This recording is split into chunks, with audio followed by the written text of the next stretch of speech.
Before we start, let me remark some general rules that force us to adapt the regular format of seminars to the webinar platform. Some of you have the microphone on. Please could you mute it, please?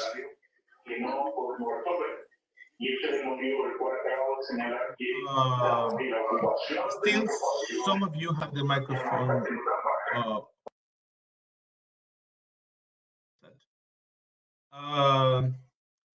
So let me give you some general directions. So your camera, you as an attendee, your camera and your mic will be off at all times.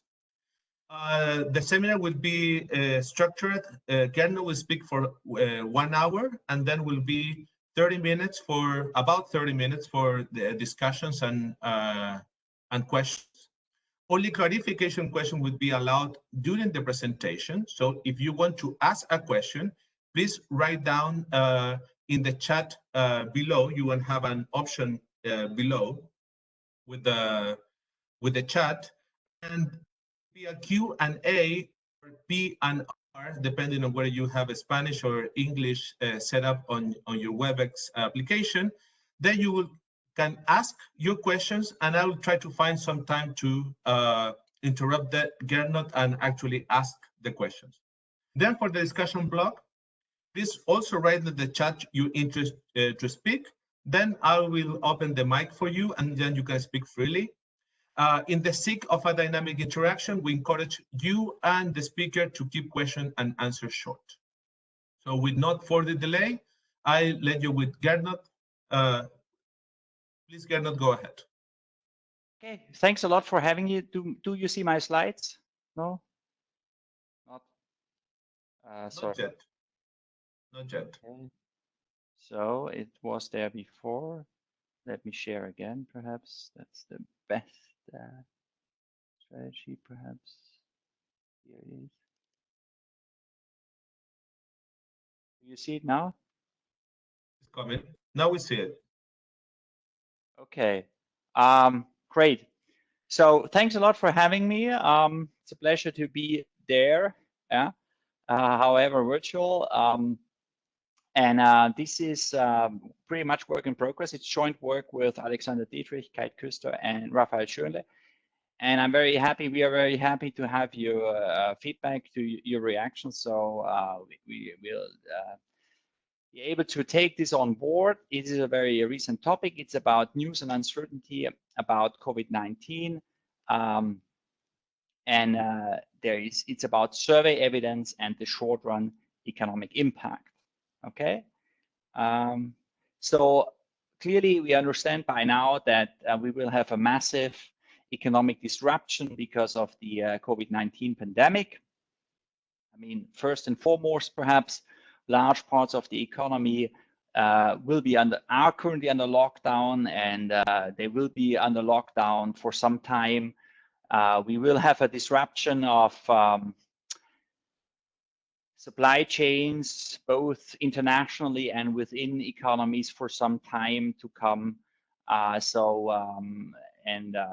There will be losses on purchasing power, income is lost, jobs are lost, and so forth. So massive disruptions. But the specific nature and the long-run implications of this are not fully understood yet. Now, what we know for the short run in general is that here, for the transmission of shocks in the short run, what matters in terms of theory is how expectations respond to the shocks. Yeah? And in this paper, we will look at household expectations, because this is one important dimension where expectations matter for the short run adjustment of the economy to all sorts of shocks. And so the question we ask in this paper is, did household expectations respond to the outbreak of the pandemic? And if so, how did household expectations respond? And at which point did they respond? Okay, so that is the main question we are asking in this paper. More specifically, we think we make two contributions. The first contribution is that we put forward new evidence, which provides quite some details on how expectations responded to the pandemic. And this is based on a survey, and I show you some details on this for quite some time. This will be the largest part of my talk, because the second contribution we seek to make in this paper is to quantify the role of expectations in the transmission of the pandemic to the economy in the short run. And I do have some results for you, which we find largely plausible, but this is still a bit work in progress. So this is why I will spend disproportionate amount of time on the first part, that is that survey, because the survey is what it is, it's there. And so I can show you the final result in some sense. Okay, so to illustrate the idea, I think in a straightforward way, I look at data which is not part of the analysis. So, and the idea here is, well, what do you see in the left panel? You see for US states how economic behavior adjusted prior to the lockdown. This is a Burns-Mitchell type of representation. So we normalize the data for each US state to 0 at the time the lockdown was imposed. You might be aware most US states implemented a lockdown. California was the first state to do so on March 19. Other states followed quickly. In the end, most of them imposed a lockdown sooner or later. And here we look at the average across states, population-weighted average of the Google location data associated with retail, workplace, and groceries. And you see that quite some time prior to the lockdown, in fact, some 20 days prior to the lockdown, you see a marked decline in activity associated with retail and grocery and workplace as measured by this Google location data. It's less pronounced for groceries, which makes kind of sense because you cannot easily cut down on these, but it's clearly visible for retail and workplace. And then the lockdown comes and there's not so much change afterwards relative to what you see beforehand.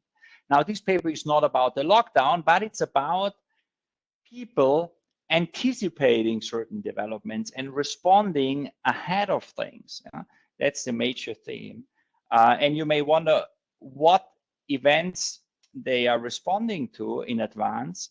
It could be the lockdown, but you would also think it could be related to the infections. Yeah, so I don't know whether you see this panel on the screen. So, but it could be the infections. But if you look at infections, actually relative to the lockdown, the infection rates haven't been increasing that much. That's again across states, the number of infections prior to the lockdown, and then afterwards you see. So ahead of the lockdown, infection risk was not so high, at least compared to what you see afterwards. So our take is people adjust their economic behavior, perhaps also already with a view towards the economic consequences, not only with respect to the medical consequences. Yeah, you see something big is coming, something bad is coming. So that is one rationale why you would respond in advance. Yes, Ernesto. There is a question. Could you please define Google location? Oh, so define is, so the Google was kind enough. I don't have a link here. I should maybe include a link here, but this is just provided by Google for the US, but also for other countries. I don't know about Chile, but for Europe, we have basically for all countries, Google by using the data they have from, I think it's from Google Maps, or just location data on people's phones, that they can identify whether you're in the neighborhood of these retail stores or workplace, and then they put up this data kindly. I think they did this as an effort to understand the pandemic. They usually don't make this data available, but they have for the time being made this available for everybody. If you're still interested, my co-author downloaded the data. I don't have the link here, but I can send you the link after the talk. So where we downloaded this data, but it's just some index numbers, basically capturing the extent of activity associated with these spots. Thanks. Okay, so, but this is just a general idea. I mean, we do this all the time as macroeconomists. We understand that expectations are key, yeah, for the transmission of shocks. People respond in advance to things they expect to happen. Okay, and this paper is about the expectation response of consumers to the COVID-19 pandemic. Now, what we do specifically is we ask about 200 US residents per day since March 10. Yeah. So this is a survey which is still running. So I said I have all the results there, but only up to say last week or so. So we haven't updated all the statistics now because this has been going on for 6 weeks now. So things have settled down in terms of key statistics, but we don't know how things go. If major events are happening down the road, they will presumably also matter for expectations. And for now, we are lucky enough that this survey is still going on. Yeah. So, but since March 10, we have 200 respondents per day, and we ask them about what they think this pandemic is doing to GDP, to inflation, but also to personal household income. We asked them about their point prediction. So I will show you the question later. We also asked them to give us their probability distribution, which is very demanding, but results by and large make sense. Yeah. And we also asked some behavioral questions. Okay, I will show you some of these results later. Not all of them, but the main results, to give you the upshot here, is that our data shows neatly how this news the news about the economic fallout from the COVID-19 pandemic, they arrive in mid-March. So we were lucky to have started that survey. I will tell you a little bit about it already on March 10. So we see that people become more and more pessimistic as time goes by. But by mid-March, or say later March, probably they bottomed out. Yeah. And what are we talking about in terms of numbers? The median expectation of the GDP loss is some 10–12%. Yeah, so that's a big number, but perhaps not unreasonable by now. What we, as professional economists, would think is a likely outcome. However, and it's also perhaps what you would expect, there is huge uncertainty about the impact. Yeah, so we have this median 10%, and around this median you have all sorts of realizations, and I will show you this in detail. And similarly for inflation. So I should say the expected inflationary impact is positive. So our US households expect this thing to be inflationary, and by a large margin. The median is 5%, but also their uncertainty is large. Okay, so that's the main result on the survey side. Now I told you we do run yeah, understood. Excuse me. So there is another question. Mario Gonzalez is asking, what kind of people are answering this survey? Is this random, academics? What is the profile of them? Yeah, so this is meant to be representative of the US population, but I will provide you lots of details on the survey. But yeah, it is representative. I can show you some statistics. Yeah, so it's the average Joe, if you want. Yeah.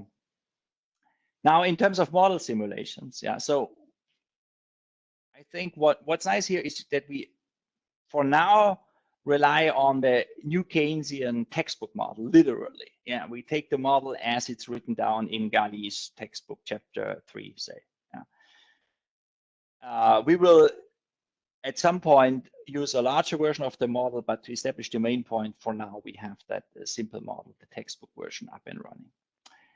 Now, the main idea in our model simulation is as follows. So we say there can't be any doubt that this pandemic lowers the productive capacity. As I said before, there is the lockdown, job matches are destroyed, supply chains are disrupted nationally and internationally. So it is, I think, a paradigmatic supply shock. I mean, if there was any, then this is a supply shock. Yeah. Finally, a technological regress, right? When we teach these business cycles, we will have finally a nice example, or not so nice example, but there will be an example of a technological regress. Yeah. So that's, I think, uncontroversial. But there are two additional features, and they are key. That's what we stress in this paper.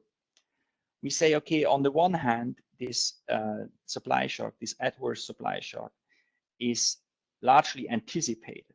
Yeah, people see this coming, and that makes it, in some sense, akin to a news shock. There's a news component to this shock. Okay, how strong we can discuss, but it's not that people are completely taken by surprise. Yeah, when this thing materializes. So that's one important thing. And the other important thing is, how bad it is really very much uncertain, and therefore there's also a large increase in uncertainty. Okay, and both these dimensions or these features of the shock, they operate through this expectation channel, as they operate through this expectation channel, here we focus on households, both the news component and the uncertainty aspect, they tend to depress aggregate demand endogenously. Okay, so you could also, of course, make the case that demand was exogenously constrained because of the quarantine measures or the lockdown. We abstract from this. So in our framework, the response of aggregate demand is completely endogenous. And the idea is feeding in a supply shock, an adverse supply shock, and making it to some extent anticipated. And by adding uncertainty, we get endogenously a drop in demand rather than constraining demand from the start. Okay, so, and then because demand falls, the natural rate of interest falls. Yeah, people wanna save. Yeah, and the natural rate of interest falls. And then I guess that should be interesting for you guys. We see that the output gap become very negative. So 8%. That's what we have now. It's still preliminary, but that's the number here. So output falls below potential. Potential output is also falling. That's the supply shock, but demand is falling short of potential, in particular in the beginning, when the full impact of the supply shock has not materialized yet, when it's basically more news. Then we get this huge output gap if, importantly, if monetary policy is constrained by the zero lower bound, which we think is the relevant scenario at the current juncture. Okay, I failed to check for Chile, but this is for the US, is calibrated on the US, this model, if you want to call it calibrated. Okay, and we can also decompose the news and the uncertainty aspect, and then we quantify the specific contribution. And for now, given the preliminary results we have, we see that 2 percentage points, that is 1/4 of the output gap, is caused by uncertainty, and 3/4 by the news component. Okay, I will be talking briefly about this in more detail in the end on the model. Yeah. So, but what's the upshot? Of course, here's another instance where you can quote Samuelson: God gave economists 2 eyes, one to watch demand and one to watch supply. Okay, so I'm aware that by now we are not the only ones who stress this aspect. I mean, of course, there's Guerreri and co-authors. It's very influential and discussed widely. They also generate endogenously a shortage in demand through their sectoral assumptions. So we get this more intertemporally rather than intratemporally. There's Fornaro-Wolf, who also argued that if you have these negative expectations, you may enter in a stagflation trap. We also tie in with work on the effect of news and uncertainty in business cycles in general. That was pre-pandemic stuff, but it's certainly relevant here. There's also, I realize now, a lot of surveys coming out every week on how the pandemic impacts expectations. I mean, let me stress here one aspect where our survey is different. Our survey is in real time, in a sense that we really had this survey up and running since March 10, before the pandemic spread really to the US. So we were lucky here, and it's high frequency. So we solicit expectations on at a daily frequency. We do not have, I should say, stress this also, any interaction between economic activity and the spread of the pandemic. So this is purely economics what we do here. So we take the pandemic as given and feed it into the model and just look at the economics here. Yeah, and other work does this. Okay. So let me talk about the survey. This is for now the main part of the analysis. In the survey, we ask expectations about the economic impact of COVID-19, notably on GDP, on inflation and personal household income, also on unemployment fears and other variables. You will see this. In terms of questions, our style of questions is, here we have taken the survey of consumer expectations by the New York Fed as a template. And because except for Raphael, none of us had previously done any survey. So we just thought, okay, it's safe to stick to this survey of the Fed. And as I gave this paper last week at the Bundesbank, I also learned that the Bundesbank is setting up a survey along the lines of the New York Fed survey. So it seems to be the standard. So that's fine with us. And when we set up this survey in February, planned this survey, then we also took that New York Fed survey as a template. Now, the survey itself is administered by Qualtrics Research Services, so we pay these guys. I should say the Cleveland Fed is by now paying Qualtrics to do this online survey at daily frequency, and we sample 200 respondents per day. But of course, it's not a panel; it's a repeated cross section. Now, the sample is meant to be representative of the U.S. population. Respondents should be fluent in English and above 18. And here you see, so I have this white box of speakers here. Now it's gone. Okay, sorry. Okay, so here you see a table and about the targets and how close we get. By now we have 9,000 respondents, and in brackets you have what Qualtrics is trying to achieve when it runs this survey. And then next to it, you see the actual numbers, and they are fairly close. Yeah. So in this sense, it is a sample representative of the US population in terms of age, gender, region, race, household income, and education. Okay, education being here, having the two beans only, college or less, and bachelor's degree. So there's no, I don't know whether there's any PhD economist in our sample. By now, perhaps there should be one or two. Huh. Okay, great. So that's the representativeness. And here's the thing with the start of the sample. So I stressed this already, that we were lucky to have that survey up and running on March 10, because at that time in the US, we had about 1,000 confirmed infections. Yeah. And you could at this time still be in the US, be optimistic, and some people were, not least the president, that the thing wouldn't turn out so bad. Yeah?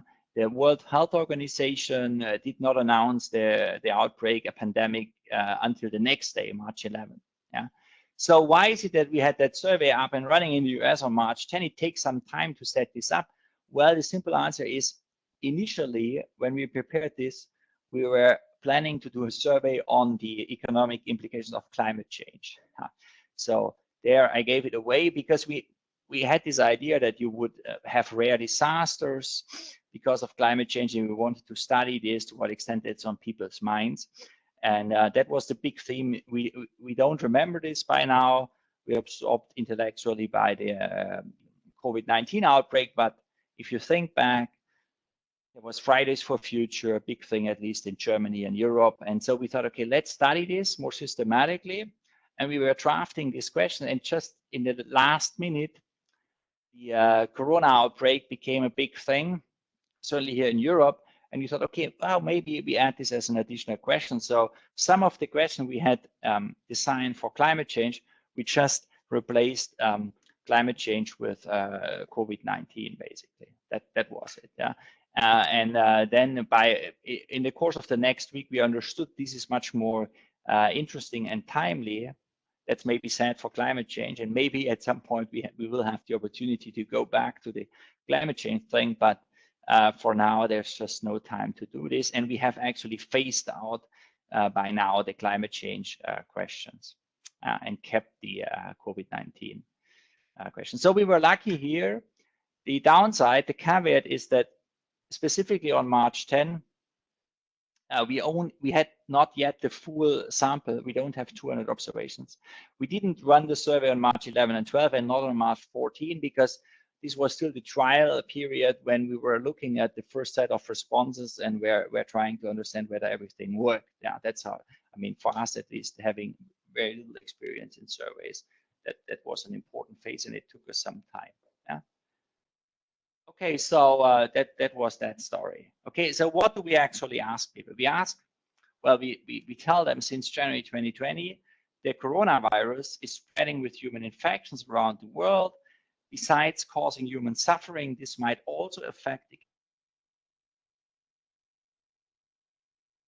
on this topic.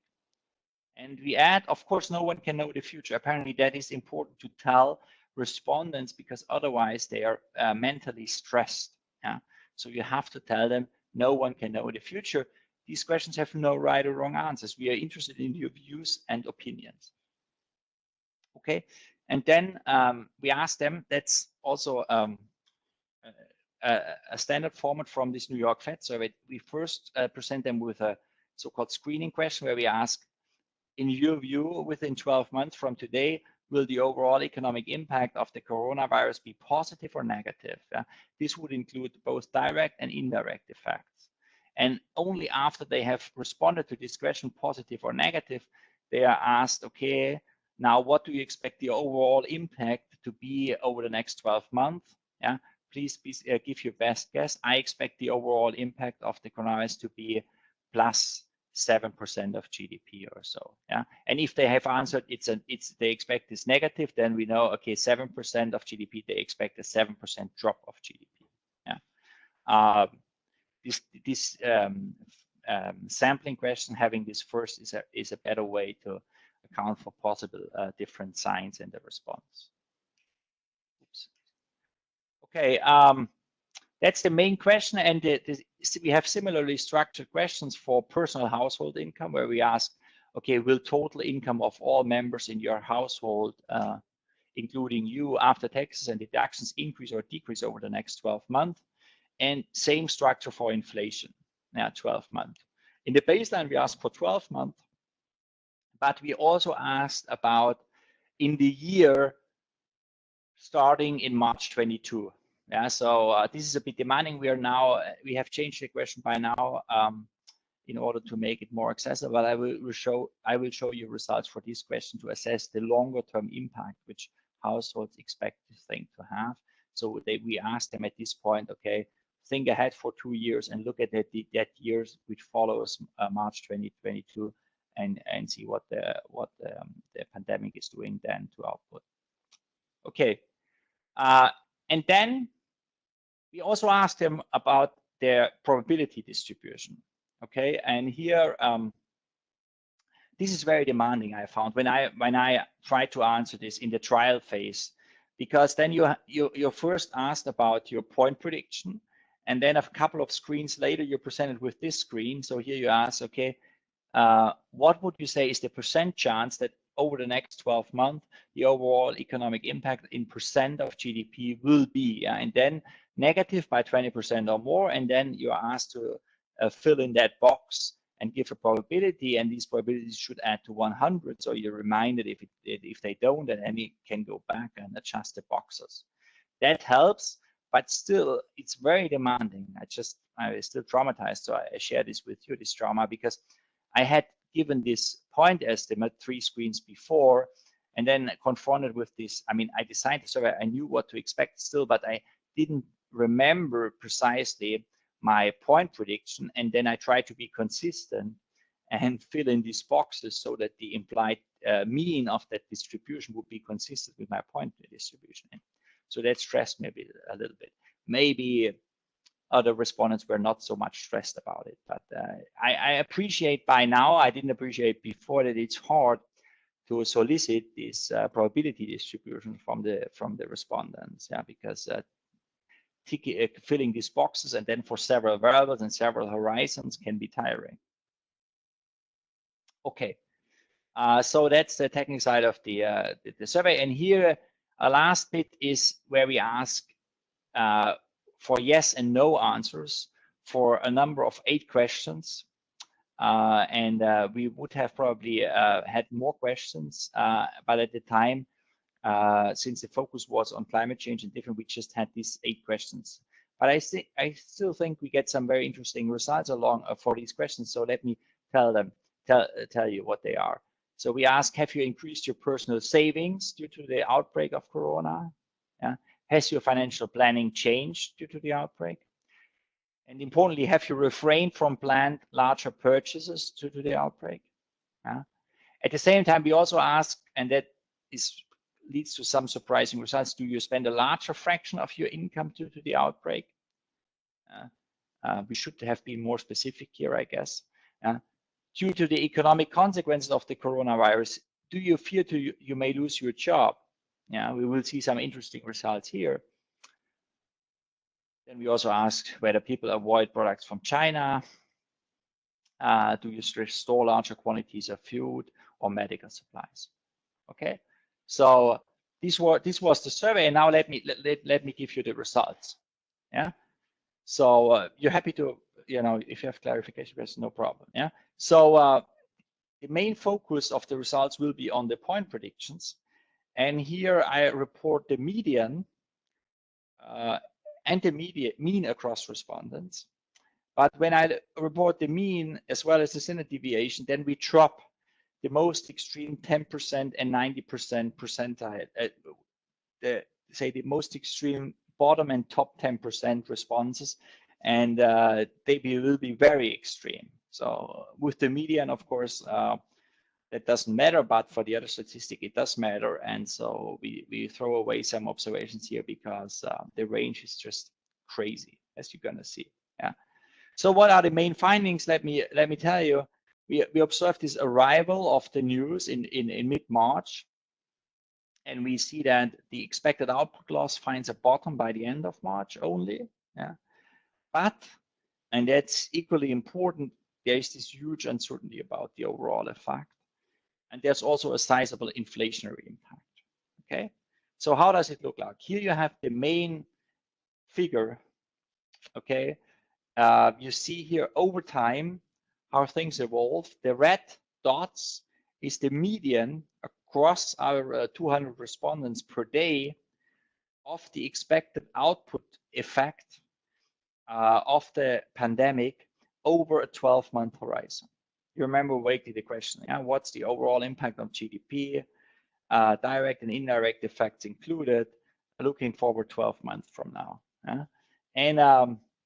And you see that at the beginning, so that's March 10 here, this bar. So I should say these bars are 95% confidence bounds. You see here initially it includes 0 and it's small to begin with. So this is 2% output loss.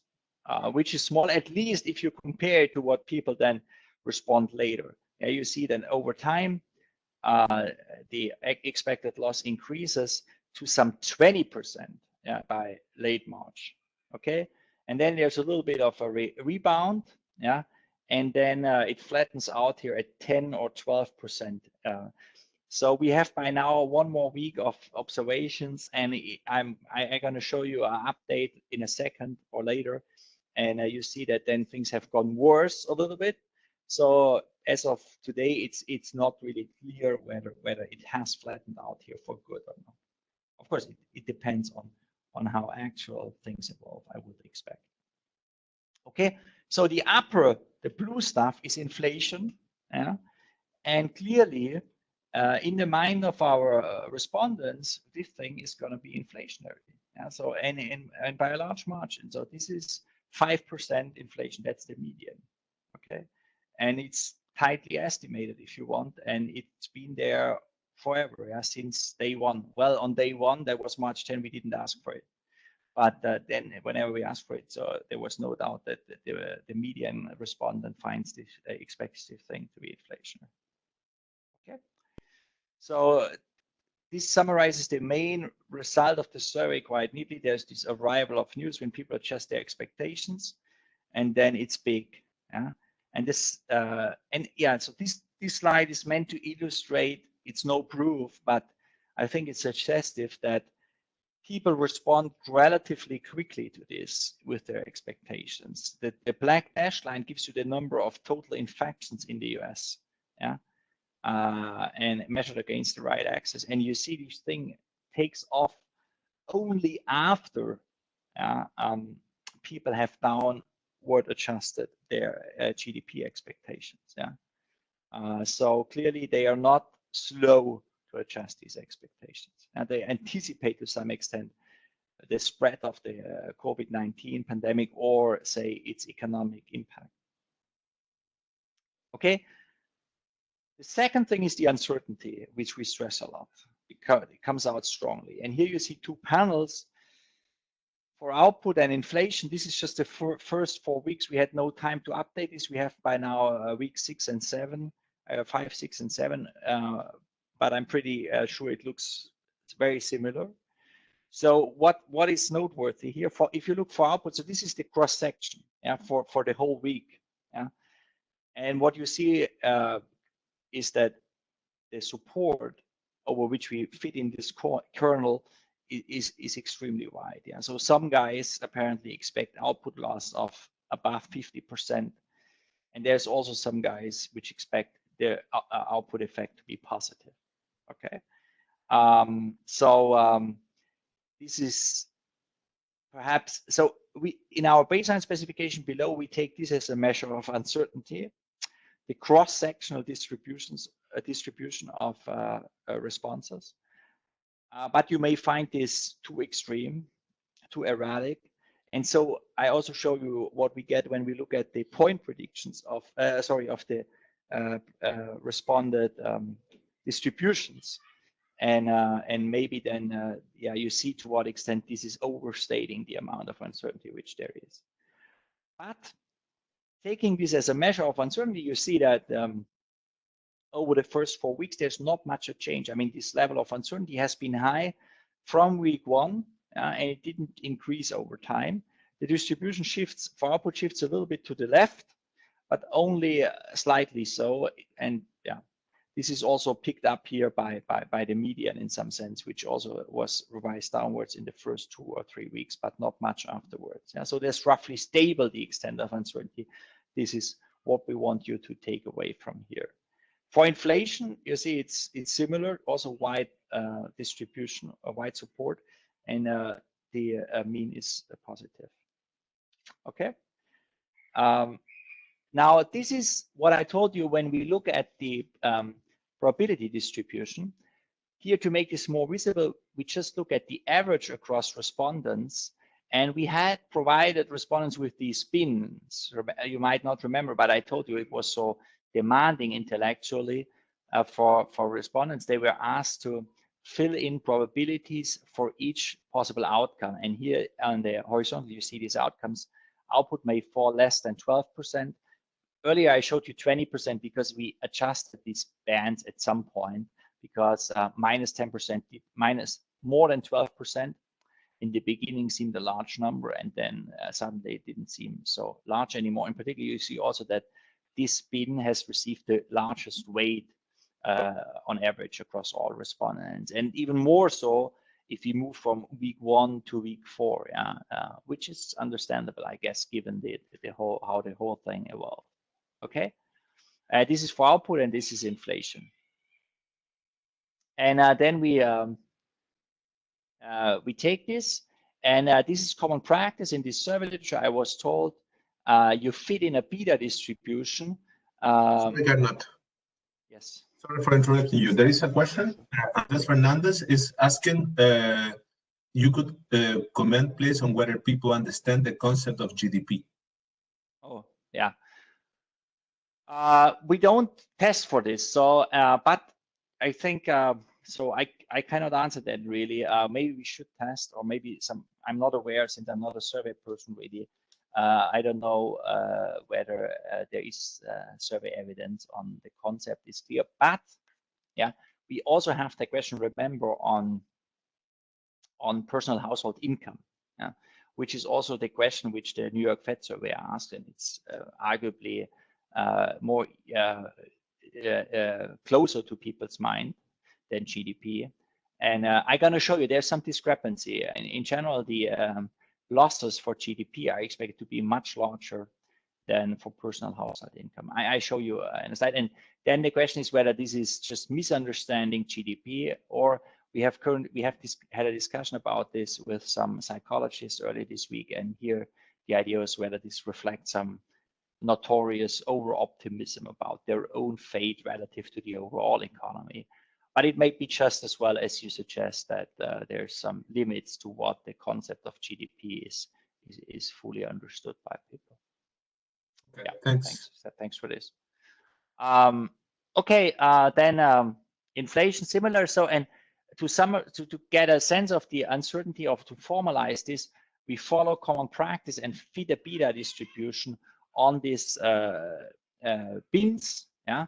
And then we take the standard deviation and the mean from this distribution, and that is our measure of individual respondents' uncertainty. Okay, and I hope you can see this table. We did this on a weekly basis. By now we have so many weeks that it's a bit small, but this gives you a sense where we stand in terms of numbers, maybe better than the graph. So what did we talk about already? We talked a lot about this column. That's the median GDP effect. Yeah, I told you this is 12%, 15%, 10%. Yeah, at the end, but it's not clear whether this is.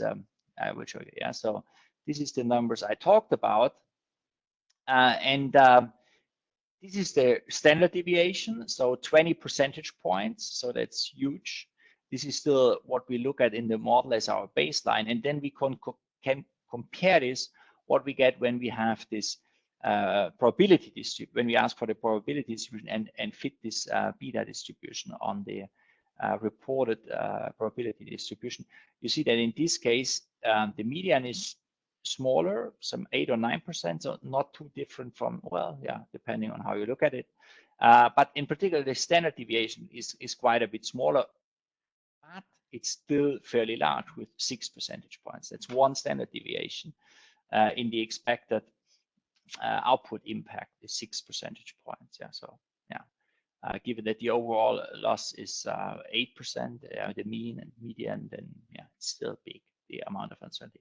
Now, okay, do they understand GDP? Compare this to personal household income, and you see that here the median response is quite a bit weaker. And now we're talking here 4% or 5% at most, now 2% towards the end of the sample. Again, if we then look at the reported distribution and compute the median from there, we are at 2 or 3 or 4%. Now, again, so the question is what explains this discrepancy here? So maybe if the people think they won't be hit that hard, it could be that they factor in the fiscal stimulus, right? I mean, if they're very smart, yeah. So that would dampen the blow on many households, at least for now. And then we're going to see how this is financed in 5 years from now, if at all. And then, so there are various interesting aspects which could be discussed in this context. Yeah. But clearly, the fact remains that the expected loss in terms of personal income, household income, is considerably smaller than the expected GDP loss.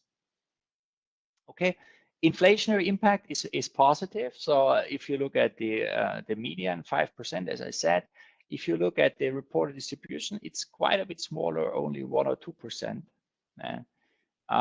And here again, uncertainty is about as large as with GDP. And personal household income uncertainty, I failed to stress this, also very large, similar order of magnitude as with GDP. So this would suggest that it's not that they just don't know what GDP is, and therefore you get more erratic responses, to the extent that the level of uncertainty for personal household income is not any larger than that of GDP.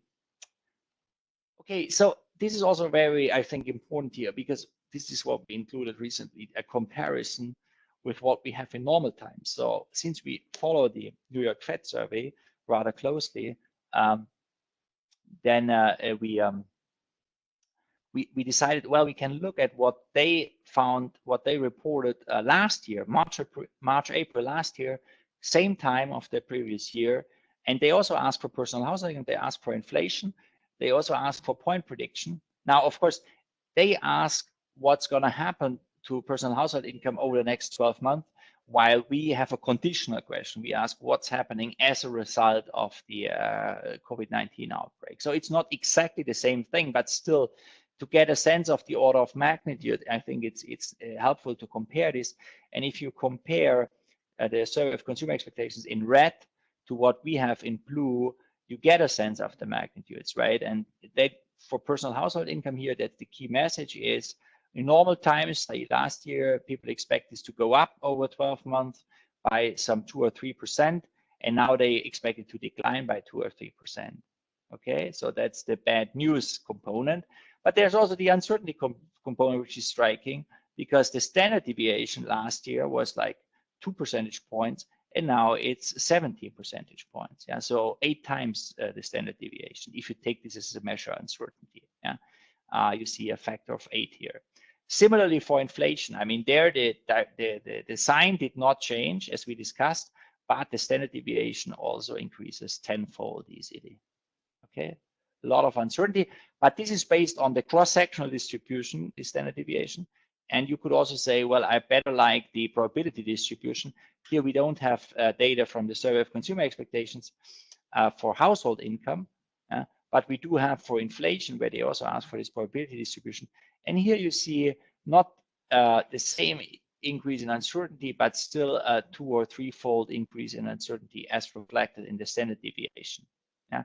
Again, this is after fitting the beta distribution on the individual responses for the probability distribution.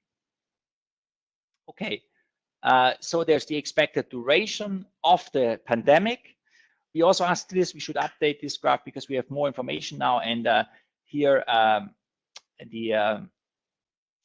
know, okay, so this is update, sorry, this is 2 columns. So you see here, here we simply ask whether they expect this thing to last 6 months or 1 year or 2 years. And then I should watch time, I guess. Then you see that people expect this to be longer lasting, yeah? So we also asked them, okay, what's the output effect in 2 years from now, in the year after 2 years from now? And I think that's also quite intriguing. Picture in the left, the blue line is what was previously shown as the red. So that's a bit unfortunate. The output loss we talked a lot about, and for the next 12 months. And in red, you have this 3 years from now, and you see there's no effect. So people expect this thing to be over in 3 years' time, which is a bit too far into the future. And again, I told you we have now a more fine grid, but we don't have results for this yet. So for US central bankers, what's maybe very relevant is that in terms of inflation expectations, people expect this thing to be around in 3 years' time. So it's 5% now, and it's 5 years in 5 years more inflation in 3 years from now. Yeah, so the effect is not permanent for output, but it's expected to be permanent for inflation. Okay, so finally, these behavioral responses.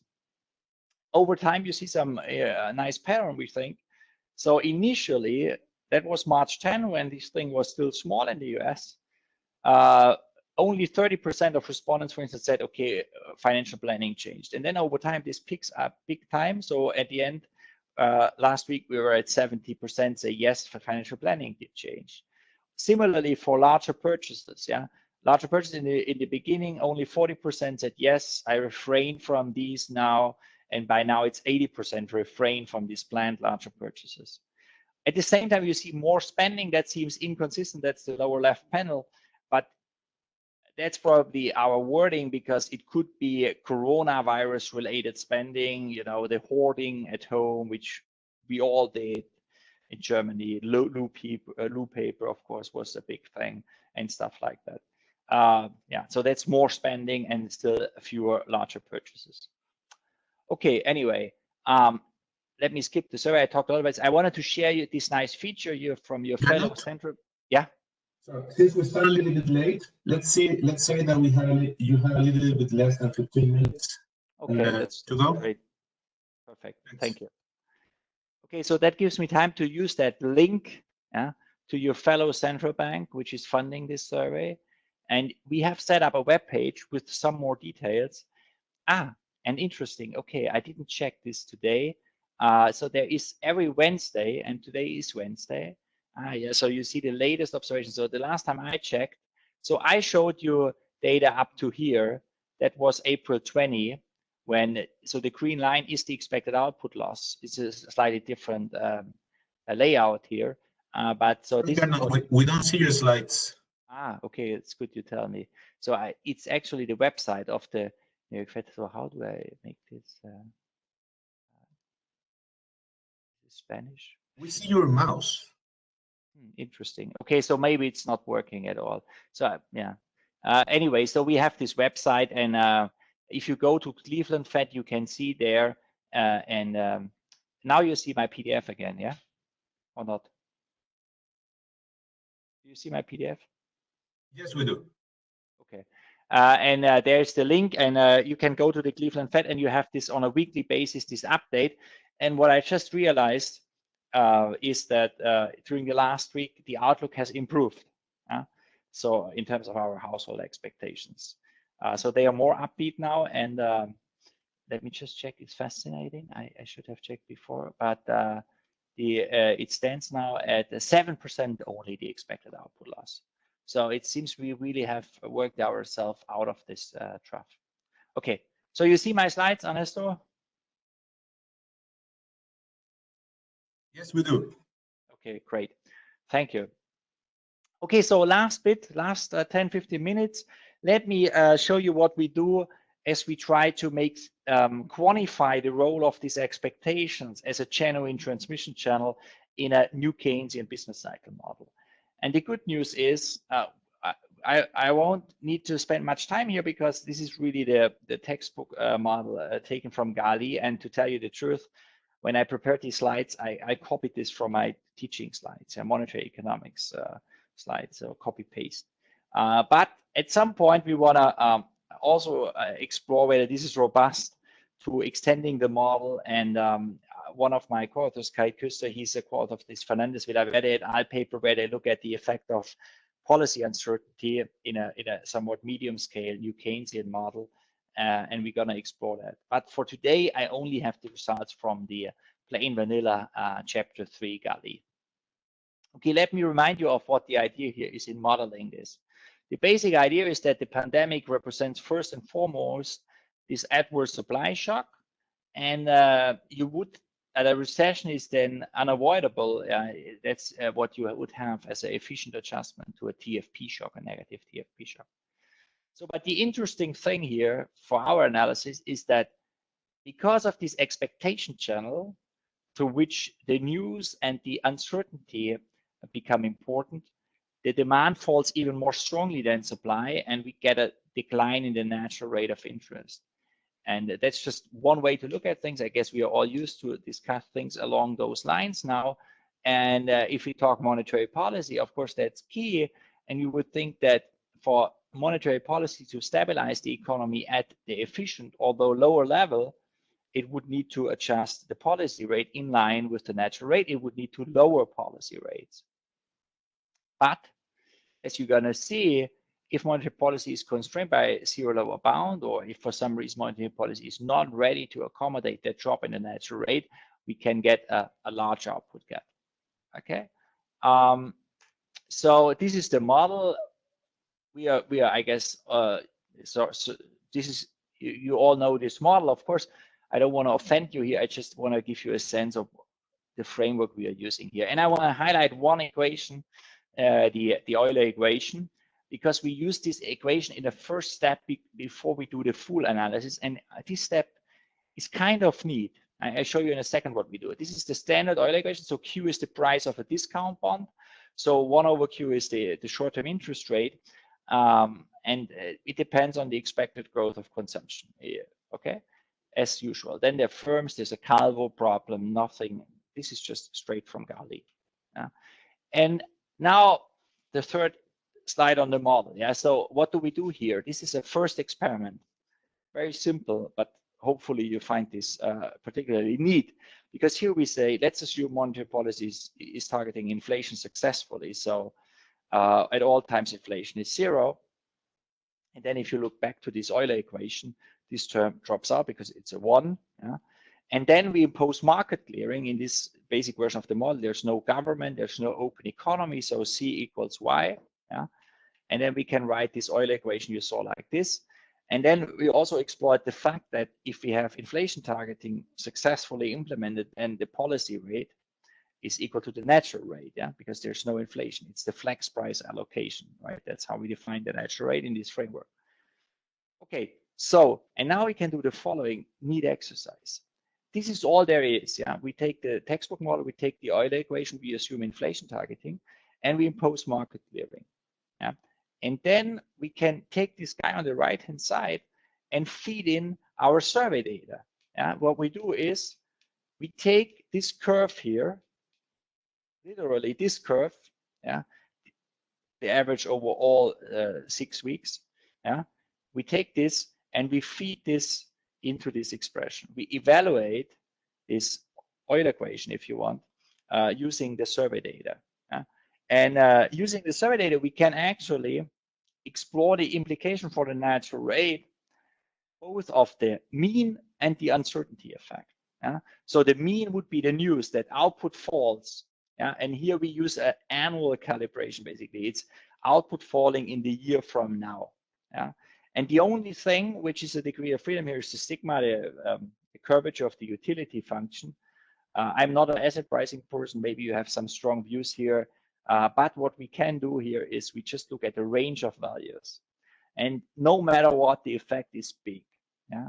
The effect is big. That's the effect of the natural rate of the expected output drop, yeah? Accounting for both the level and the uncertainty effect, news and uncertainty. Okay, and what we have here on the horizontal axis is the sigma guy, the relative risk aversion guy. So I don't have strong views on this. I'm a naive macro person, if you want. So I would stay here with log utility. That's 1. Yeah? If you want, we can discuss other values, but let's stick for a moment at 1. Yeah. And then what you have here on the vertical axis is the drop in the natural rate measured in percentage points. Yeah? This is not basis points. This is percentage points. And so you have a 20 here. Yeah, a 20. Yeah? A 20% drop in the natural rate. Yeah. So this is, of course, a huge number. We can decompose it, whether it comes from uncertainty that is accounting for distribution or just from the level. So 2/3 are the level and 1/3 is due to the uncertainty. To set this into perspective, remember financial crisis in the US, the Fed lowered policy rates by some 5 percentage points over the course of 1 or 2 years, 2008, 2009, yeah, from above 5% all the way down to 0. Now it lowered it from 150 basis points to 0 at the beginning of March, but then there was the 0 lower bound, arguably, yeah, and so it couldn't lower it any further. So that's the issue, yeah. So our analysis here suggests if you take this survey expectations at face value, you feed it into this Euler equation, you would get a big drop in the natural rate. Now maybe you say, okay, GDP is extreme. We saw that expectations for the GDP loss exceed personal household income by a factor of 3 or 4. And so if you repeat this using the responses for personal household, we get maybe more reasonable values, but still, yeah, now we are in order of 4 or 5 percentage points drop in the natural rate for log utility. Okay, so that's now the same ballpark as financial crisis, and that's, I guess, no longer unreasonable. And that's what we get from personal household income. And that's a severe issue because if you think that the Fed lowered 1.5 percentage points, but that was all there is in terms of space, and then they bumped into 0 lower bound. Okay, so this is an issue we highlight a lot. So remember, this figure is just computed on the basis of this simple equation, nothing more, nothing less. We feed in the expectations data directly in there. Now we go in the second step, we go a little bit more structural, and we feed in a shock because we said it's a supply side shock, which then endogenously transmits via demand to a full-blown short-run disaster. And so to model this, we feed in an AR2 process for TFP via AR2 because we want to delay the maximum supply side disruption. And maybe if you have a very trained econometrician, I don't have that, you could directly picture how that process looks like from looking at these coefficients AR2. I can't, of course. So, but the other thing is we also have news in a technical sense, like in the business architecture, we say we know that there's further deterioration in the supply side of the economy in the next couple of months. So each month we start in March, then April, May, June, July, and August. So this is a monthly calibration. We feed in further negative supply shocks. Okay. Sorry, you have 3 extra minutes. Okay, thank you. Okay, so then there's uncertainty. The uncertainty is on the demand side. I'm running out of time, so let me give you the main result here. Here you see the adjustment to this TFP shock, and on top of that, an uncertainty shock. You see here, the TFP shock is basically represented here by potential output. It is potential output. Yeah, potential output in this simple model is TFP. Yeah, so it drops by 6%, and the important feature is this takes a couple of months for the full impact to materialize. Yeah, so starting in March, there's very little, and then the potential output declines over time. That's our disruption of the supply side with all these jobs lost and so forth. Yeah. Okay. Now, if monetary policy can lower the policy rate, which we assume it can here in this figure, it lowers the policy rate big time. So this is a month on the horizontal axis now. So we go all the way to minus 40 percentage points on an annualized basis. So over the course of the year, you would take an average, and it would be not so different from the numbers we discussed earlier. So this comes also out of this model. Now, what's also one more thing I want to emphasize with that figure is that we can now switch on uncertainty, and we can switch out the anticipation effect. And it doesn't change so much, because monetary policy is doing a good job in stabilizing the economy at this point. But still, one noteworthy feature is that if we switch off anticipation, remember, so that's the one part of the expectation channel, that's the blue line. The blue line is what you get if the TFP change is not anticipated. So households are constantly surprised by the change in TFP. Then you get a classic supply shock. Why is that? Because then you get a drop in output and inflation. So inflation goes up and output falls. That's how we think of a genuine supply shock. In our baseline, it doesn't look like a genuine supply shock because there is this news component, and that triggers an endogenous response of demand. Okay, so but the last and most important slide I want to stress here in terms of model simulation is this one. Because here we assume that monetary policy cannot lower policy rates, and that you see in the lower right panel here, that red line is, okay, no way you lower the interest rates as you would do if you were unconstrained. Yeah, and then you see that this matters big time, yeah, for output and inflation. Yeah, because now you get a huge output gap. Yeah, remember, so this is the maximum impact when this is basically a supply shock. So potential output falls by 6.5%, and the maximum effect is about after half a year or 3/4 of a year. Okay, and now with the zero lower bound constraining monetary policy to accommodate this drop in the natural rate, this is super much front loaded. Yeah, the maximum impact is basically in month 1, and it's bigger than the supply side shock. Yeah, so you get lots of amplification and you get lots of front loading, and that's bad, of course, because here you see what happens. We can then decompose this into uncertainty and news, and you see that 3/4 is the news component and 1/4 is the uncertainty component. And you also see that this is deflationary at the zero lower bound, this adverse demand shock, which puts us into some discord with our survey respondents, obviously. And that's an issue we haven't resolved yet. So here we do disagree with our respondents. Let's see what you have to say on this. Okay, so let me conclude. I mean, I'm out of time, so we have the survey expectations. They tell us households see this coming. We observe this in real time. We watch this at a daily frequency. We observe how households adjust their expectations. They respond quickly. There's huge uncertainty. And when we feed this into a model, we see that this expectation channel matters big time to the extent that monetary policy is unable to stabilize demand in the short run. And as a result, the output gap can be very large. Thank you. Thank you very much, Gernot. So if you want to ask some question or comment on something, please write down on the question and answers you're interested to speak, and we will open the microphone for you.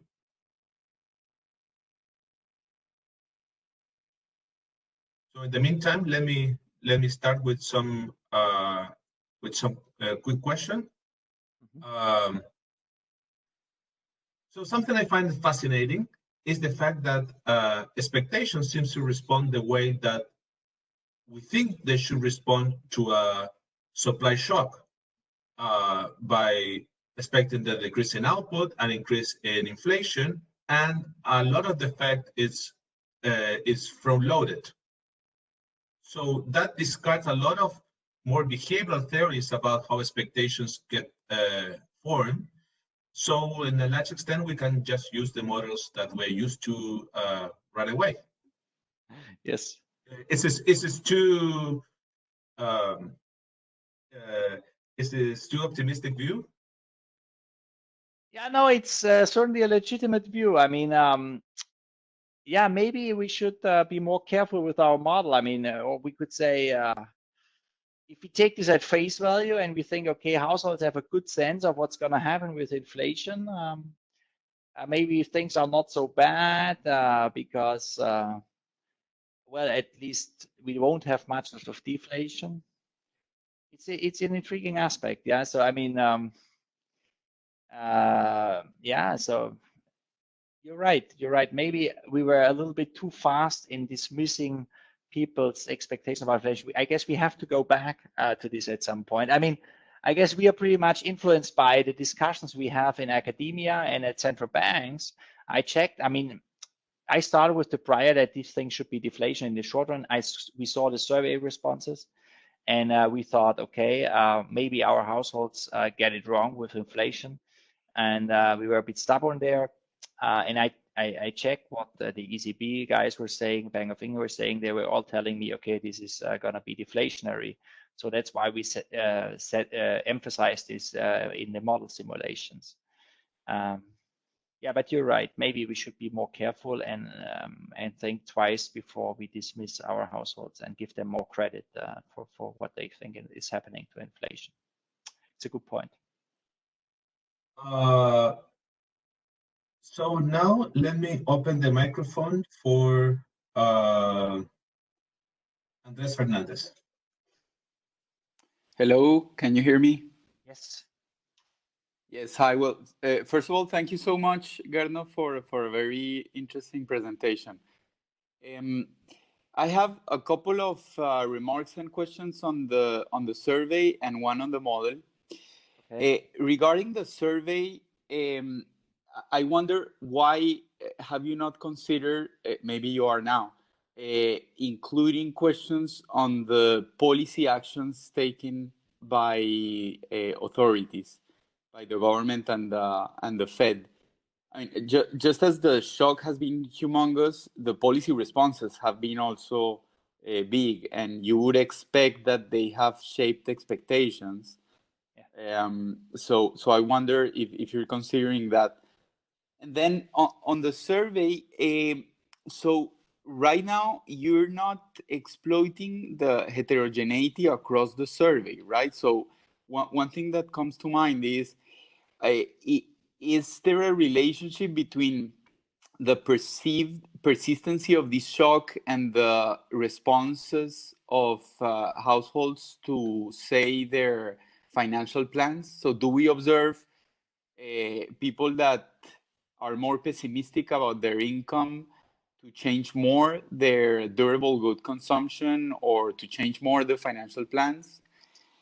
So that's on the survey. And on the so on the model, I get the simulations. I wonder to what extent should we believe the measures on the natural rate, because you're not including risk, right? I know this comes directly from the textbook model, but to what extent should we not factor in the increase of risk that has come from this shock to estimates of the natural rate?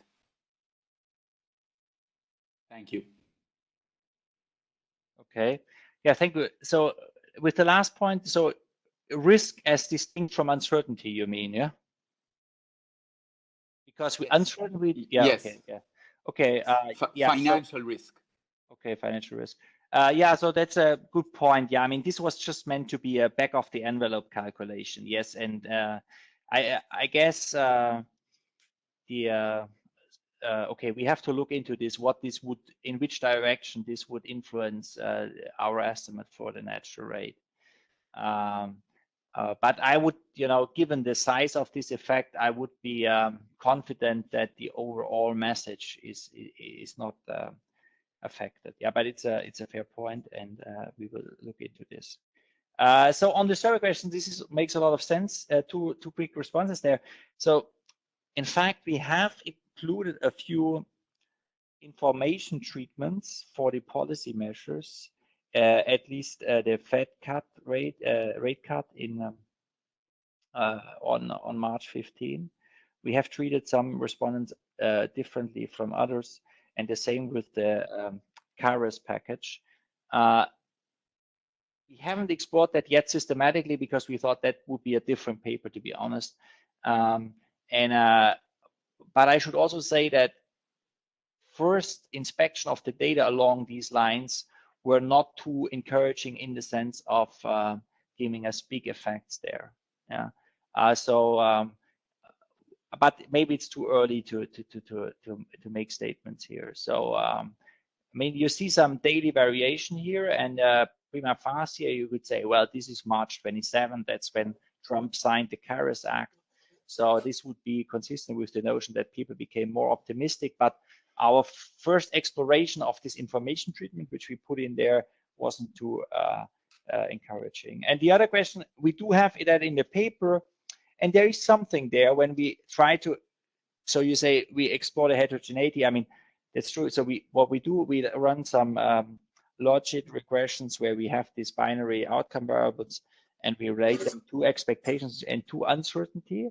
And there is something, yeah, and it's roughly consistent. So what you would expect, so that we say, if you expect a larger output loss or personal household income loss, then you are more likely to say that you do refrain from larger purchases. I failed to include this table, which we do have in the presentation. I'm insufficiently confident to handle here the slides with the computer. I could look it up in the paper, but it is in the working paper version. Yeah. Well, it's not fantastic, I think, these regression results, but by and large, the pattern is consistent with what you would expect. Thank you. Are you okay with that, Andres? Yes, thank you. Okay. Carlos Madeira, you wanted to ask something during the seminar? Now your microphone is on. Oh, no, sorry, it's okay. I already thought about it. Thank you. Thank you, Carlos.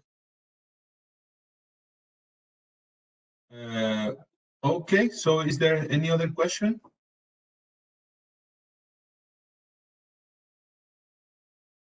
Okay, it seems that there is no other questions. So with this, we finish our first broadcasted webinar with Gernot Muller. So thank you very much, Gernot, for speaking to us. It's been very interesting. And thank you everyone for coming. Stay tuned to the next seminar next Wednesday, 11:30 a.m. Chile time. Okay. Thank you very much for having me. Thank you, Gernot.